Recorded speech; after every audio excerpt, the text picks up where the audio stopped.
sneaking is a lifestyle.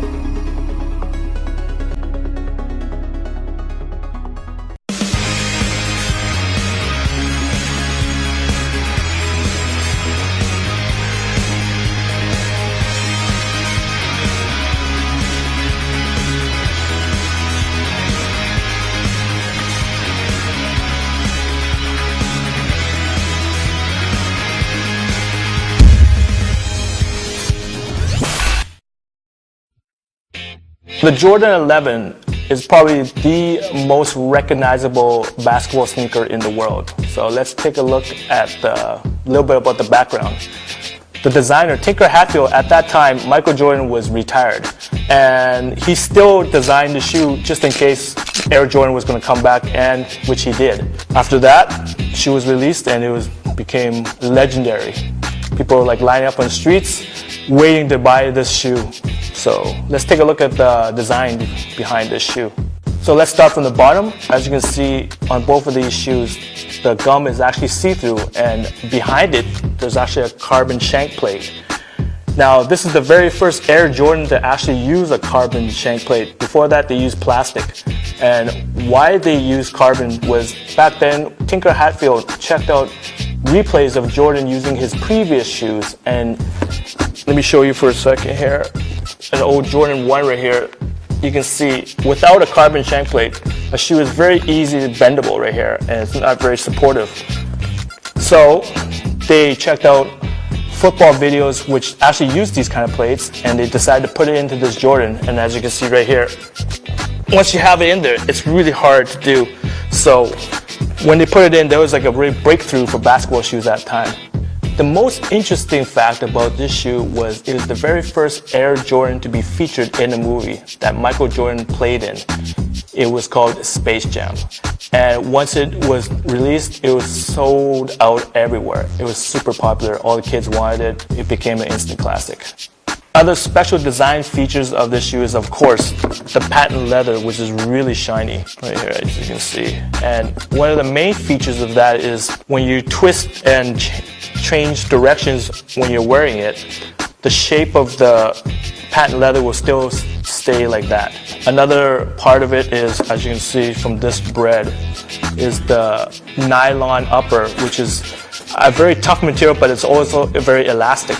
That's what they liked about it. And then the lacing system was at that time kind of very special, where you put it, when you put it in your foot, you can just pull it on the top and it should just tighten up, and then you just have to lace up, that's all. Of course, an Air Jordan can't be an Air Jordan if it doesn't have air in it, right? So inside the midsole, there's like a full-length airbag. And interestingly enough, this is the very last year that Air Jordan used the airbags. After that, they used the Zoom Air. When you actually wear this shoe, you can hear like the squeaky air inside it.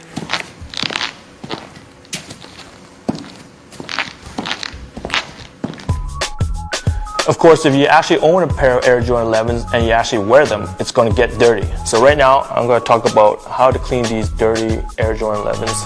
I have a soft brush right here, hard brush, cleaning solution, a shoe protector spray, and a bowl with some water in it.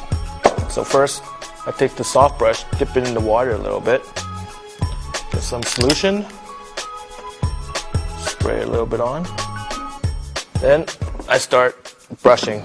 Now, with the soft brush, I can actually start rubbing on the textile on the top, right? Because it's softer. Once I get to the midsole, I can use the hard brush to get into those really dirty parts. Once I get a nice little lather, that means like the solution is working right here. So once I get lather here, I just get a little cloth, start wiping it down, and wait for it to dry. But let me get onto the midsole here, which is quite dirty. Get a little bit of water, again solution, and I start digging. Oh, smokes! There we go. As you can see, it starts to foam right away because it's the hard brush, and right away I can see the midsole is getting clean right quickly. Okay, really foamy.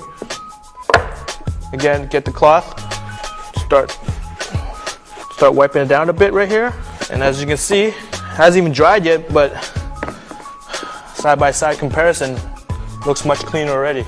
Maybe if it's still too dirty, you can do the process again. So the last part of cleaning the shoe is once it's dried, I put a healthy dose of this shoe protector on. It keeps the shoe clean from the dirt and it's kind of waterproof. First, I just take the shoe protector and then stand a little bit away and then give it a good spray.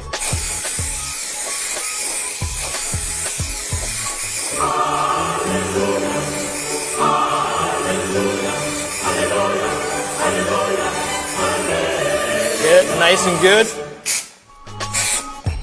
Wait for it to dry.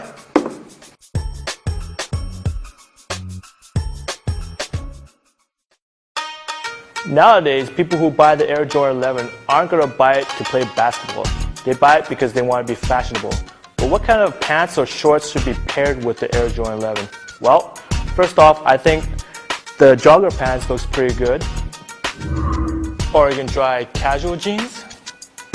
Of course, these are basketball shoes and they're always going to look good on basketball shorts.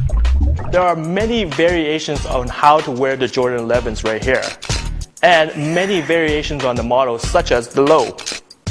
And most recently, the Jordan Future over here.